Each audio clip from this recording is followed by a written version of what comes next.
ध्यानाभ्यास के लिए कृपया अपने नेत्रों को बंद कर लीजिए।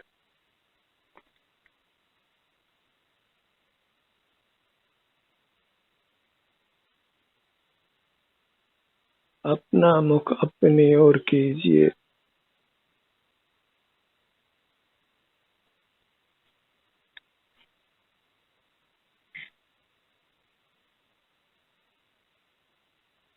कल्पना कीजिए कि आपके पास मूर्त नेत्र नहीं है, शेष 4 इंद्रियां भी नहीं है, ये मूर्त शरीर ही नहीं है।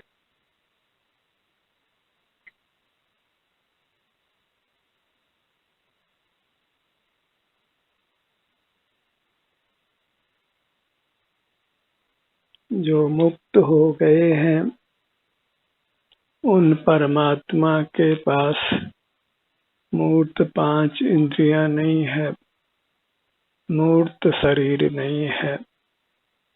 और अब आप जब मुक्त होंगे तो आपके पास भी मूर्त इंद्रियां नहीं होगी, मूर्त शरीर नहीं होगा। तथापि बिना मूर्त शरीर के, बिना मूर्त इंद्रियों के आपको उत्तम अविनाशी सुख होगा। उत्तम अविनाशी सुख के लिए इंद्रियों की आवश्यकता नहीं है, मूर्त शरीर की आवश्यकता नहीं है। ऐसी कल्पना करना योग्य है कि मानो जगत में मूर्त पदार्थ नहीं है, आपके पास मूर्त शरीर नहीं है, तो फिर जीवन का क्या स्वरूप होगा?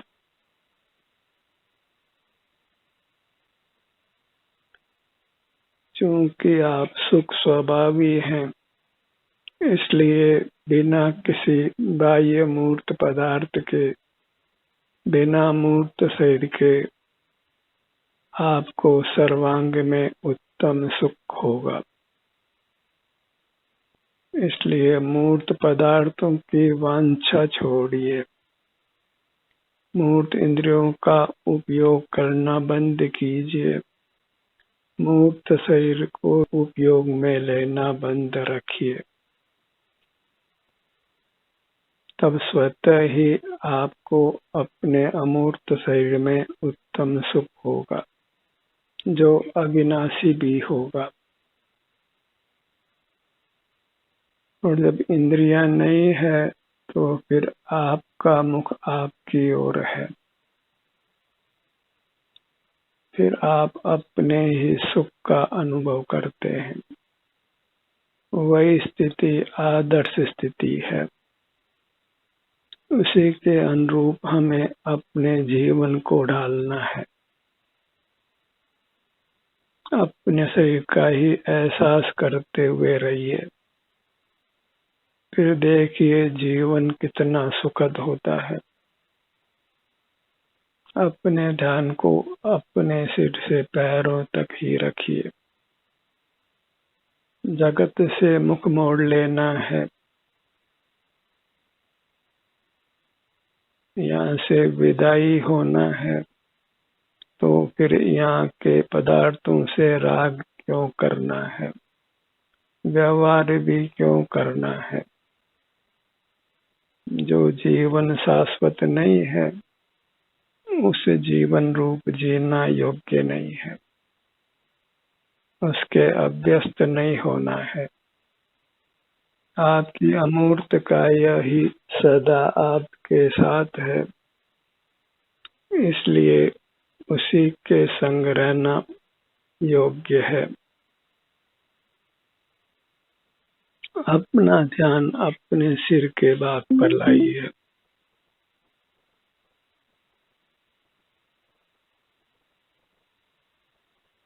अपना उत्तमांग सिर का भाग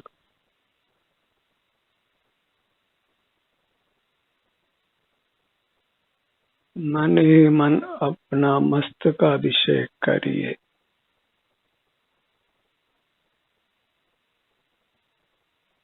अभिषेक का जल आपके सिर से धीरे धीरे हर भाग का स्पर्श करता हुआ आ रहा है।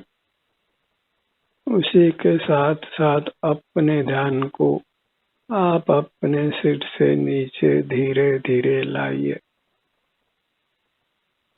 पानी की बूंद बूंद जैसे सिर से नीचे की ओर आ रही है, आपके हर भाग को शीतल करती हुई आ रही है, सुखद करती हुई आ रही है। अपने ध्यान को उसी धारा के साथ क्रम से सिर से नीचे आने दीजिए। हर भाग का संवेदन करते हुए, हर भाग के सुख का अनुभव करते हुए सिर से नीचे धीरे धीरे हर भाग का संवेदन करते हुए आइए नीचे की ओर, ललाट की ओर, दोनों भुवों की ओर, दोनों नेत्रों की ओर, दोनों कानों की ओर।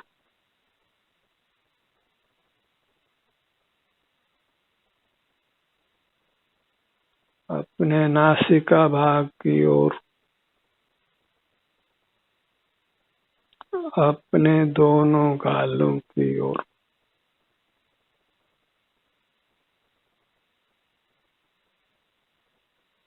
मंद गति से अभिषेक का जल नीचे आ रहा है, तो मंद गति से ही आप अपने ध्यान को नीचे की ओर लाइए। दोनों होठों की ओर, ठुड्डी का भाग, होने वाली शांति को महसूस कीजिए, उसको पहचानिए।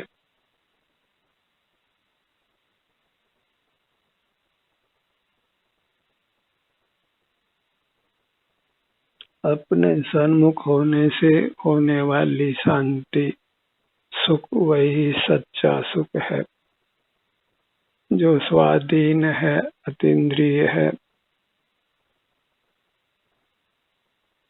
परमात्मा होने का कारण है।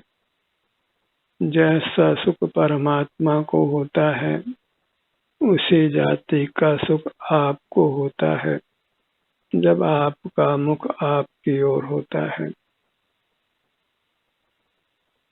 आप परमात्मा जैसे होते हैं।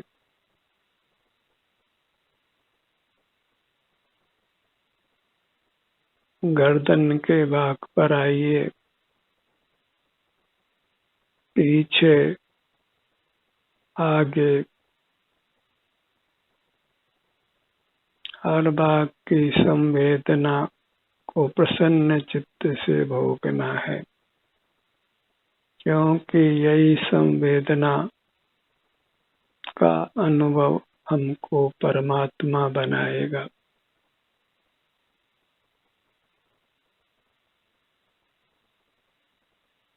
अपने को ही चेतना है, वही मुक्ति का कारण है।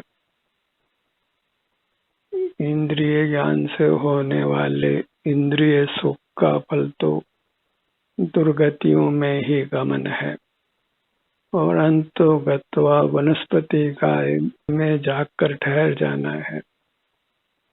वहां फिर लगभग अनंत काल जैसा ही एक वनस्पति से दूसरी वनस्पति में रहना है। निरंतर मूर्छा में ही रहना है, और वह मूर्छा इष्ट नहीं है तो जागृत रहकर अपने को ही चेतते हुए रहिए, अपना ही अनुभव करते हुए रहिए। मूर्त पदार्थों के चंगुल में, माया जाल में नहीं आना है। इस मूर्त जगत से, भौतिक जगत से अति दूर ही रहिए। सारे दुखों की खान ये भौतिक जगत है।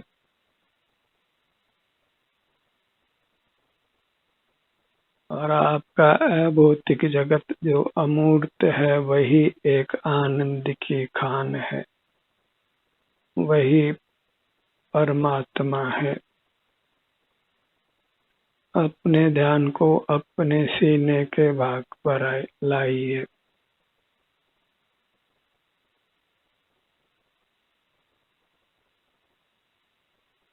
अभिषेक का जल आपके सीने पर फैल रहा है, उसी अनुरूप अपने ध्यान को फैलाइए।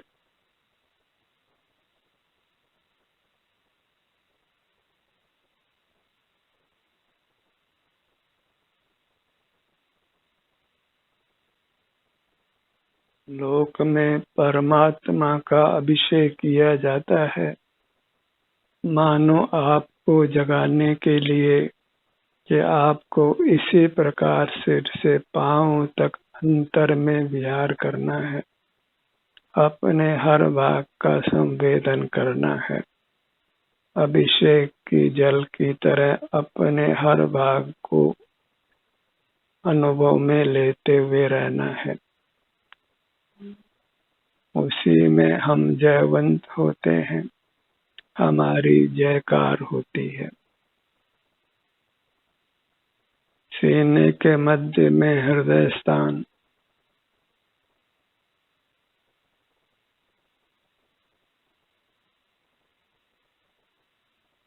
स्वानुभव के इस कार्य को ही लंबा कीजिए, क्योंकि इसी में रहना योग्य है।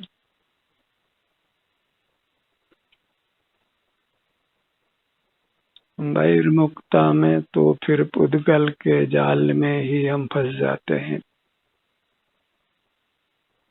जैसे सरोवर में जो काई है, उसमें जो फंस जाता है, वह जितना हाथ पांव मारता है निकलने के लिए, उतना ही भीतर चले जाता है और मरण को प्राप्त होता है।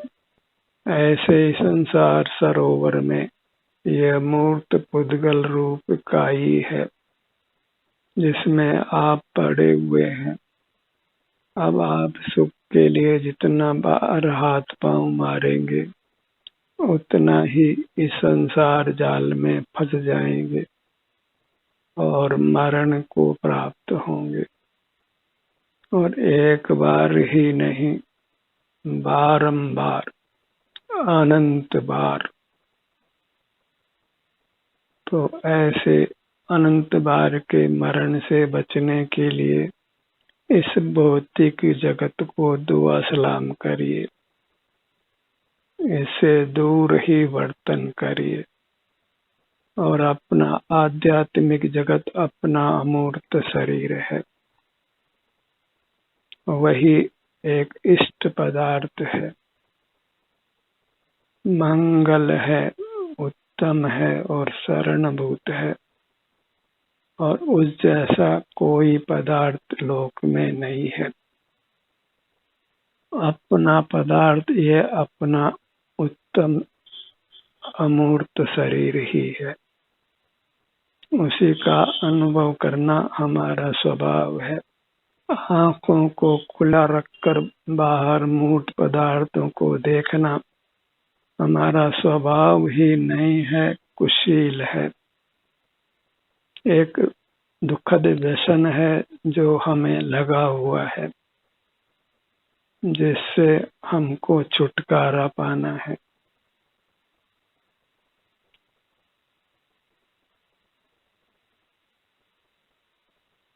अपने उदर के भाग पर आइए, इसके हर भाग का संवेदन कीजिए, छोटे से छोटे भाग का भी। नाभि जितने ही नाना विभाग करके हर भाग का संवेदन कीजिए।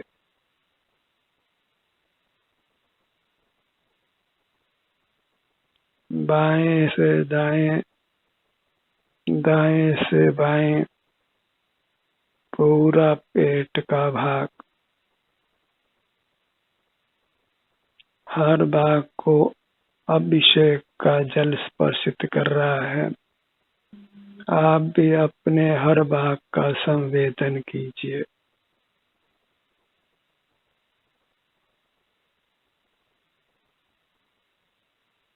इस कार्य को प्रमोद से करिए, क्योंकि यही कार्य आनंद दाता है।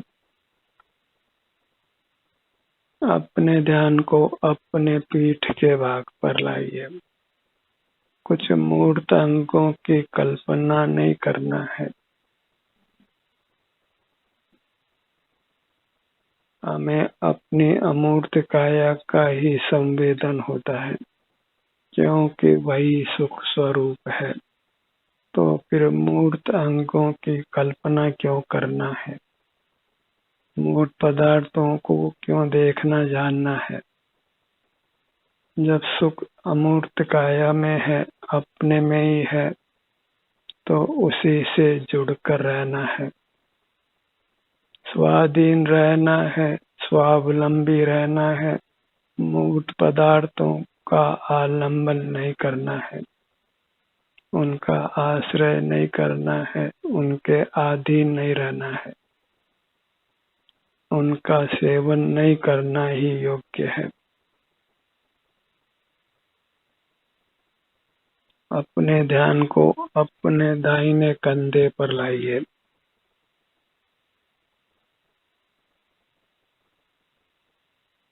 दाहिनी भुजा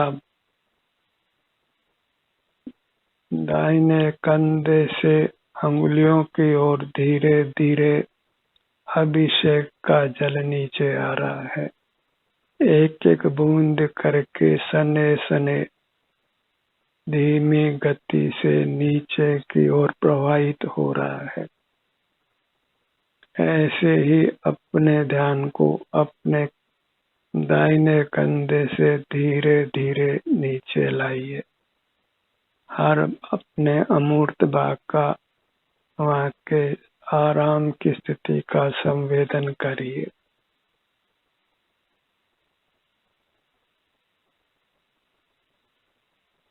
आपकी मूर्त आनंद भवन है, आनंद मूर्ति है, आनंद की प्रतिमा है। और ये जब आप अंतर में विहार करते हैं, तो वही वास्तविक तीर्थ यात्रा है। अपने सन्मुख रहते हैं तो वही यथार्थ में परमात्मा दर्शन है। अन्य कोई अमूर्त जीव तो हमें दिखाई देता नहीं है कि उसका आलंबन कर सके, और उनके सुख का हमको अनुभव भी हो नहीं सकता है। और मूर्त पदार्थ सुख स्वभावी नहीं है। तो फिर शरण अपनी अमूर्त काया की ही है। अपने कोहनी के भाग पर आइए।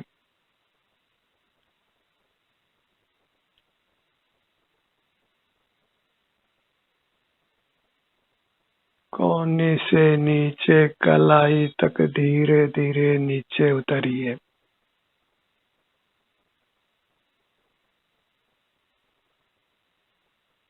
यह चिदानंद है, जिसका आप प्रमोद से रसपान करिए, शांति को भोगिए। इसी विधि से आप सदा स्वस्थ रहते हैं, परमानंद को भोगते हैं।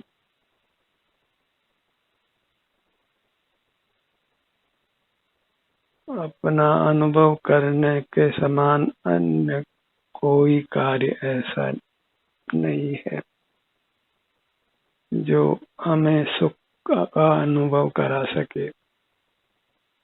यही करने योग्य कार्य है, जिसको करके जीव परमात्मा होता है।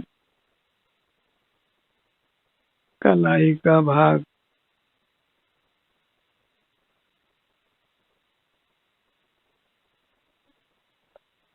शब्द के सुनने में सुख नहीं है, अपने अंगों का नाम सुनकर वाच्य अपने अंगों पर आपको अपना ध्यान लाना है। यही वाचक वाचिन योग है। तो वाचक शब्दों का आलम्बन लेकर वाच्य अपने अंगों पर आ जाइए। वह भी इसलिए कि अभी हमारी स्थिति कमजोर है, अन्यथा तो फिर सुख बढ़ जाने पर स्वतः ही अपना उपयोग अपनी ओर रहता है। फिर हम निरंतर अपने सुख को भोगते हुए ही रहते हैं। बाहर के सुख का भ्रम छोड़ देना है, क्योंकि सुख बाहर नहीं है। हर संत ने सदा यही प्रेरणा दी है कि आओ भीतर चले, भीतर में ही निवास करें, भीतर में ही सुख से विश्राम करें, अमर रहें। दाहिनी हथेली, पिछला भाग, पांचों अंगुलियां,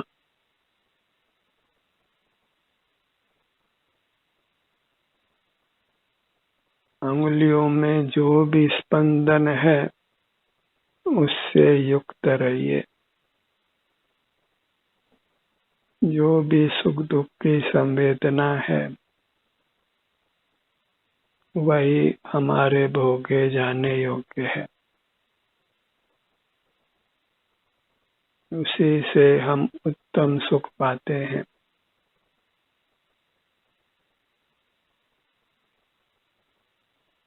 अपना कर कमल अपने दाहिनी भुजा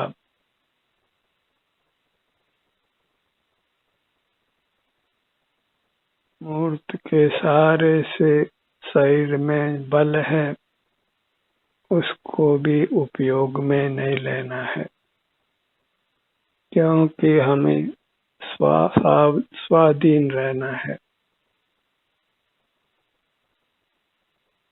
पर का अवलंबन नहीं करना है। कमजोर ही पर का अवलंबन करते हैं और हमें कमजोर नहीं रहना है।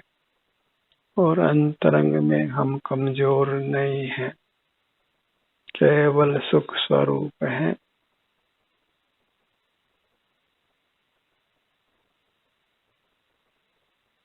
अपने ध्यान को अपनी बाईं भुजा पर लाइए। कंधे से अंगुलियों के अग्रभाग तक बाईं भुजा। कल्पना कीजिए कि अभिषेक का जल बाएं कंधे से धीरे धीरे नीचे आ रहा है। अपनी भुजा को जल शीतल करता है और हमारा ध्यान सुखद करता है। जल से मूर्त काया शीतल होती है और हमारे ध्यान से हमारी अमूर्त काया सुखद होती है।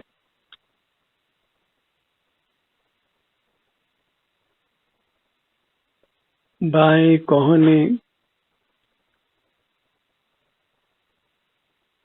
कोहनी से कलाई तक आगे की भुजा।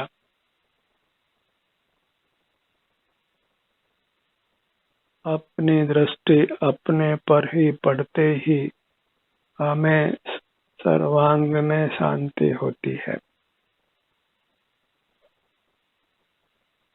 सर्वांग स्वस्थ होते हैं।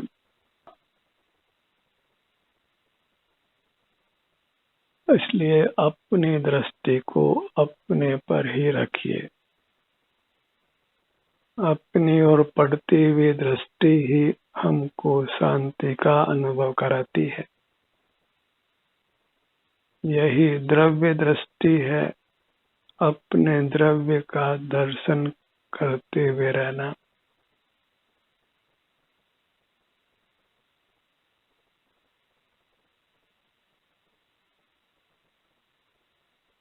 बाईं कलाई, बाईं हथेली, पांचों उंगलियां,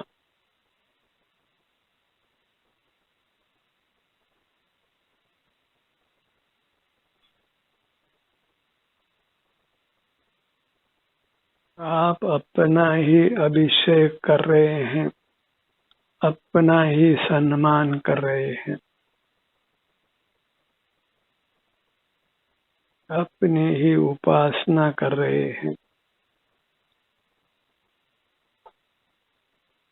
अपने ध्यान को अपने दाहिने पैर पर लाइए।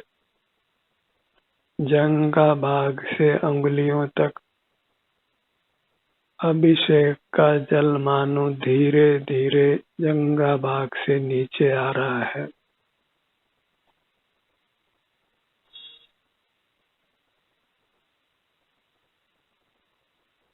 बूंद बूंद करके धीरे धीरे गतिमान है। अपने ध्यान को भी अत्यंत धीरे धीरे नीचे की ओर आने दीजिए।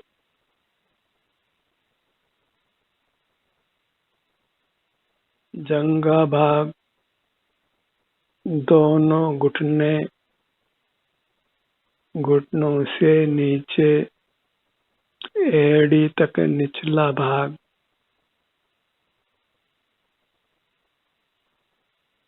दोनों पगतलियां, अपने चरण कमल को मन ही मन वंदन करिए। अपने को ही प्रणाम करिए। मेरा मुझको नमन है। ध्यान का ये सत्र यही समाप्त होता है। आपकी सहभागिता के लिए धन्यवाद।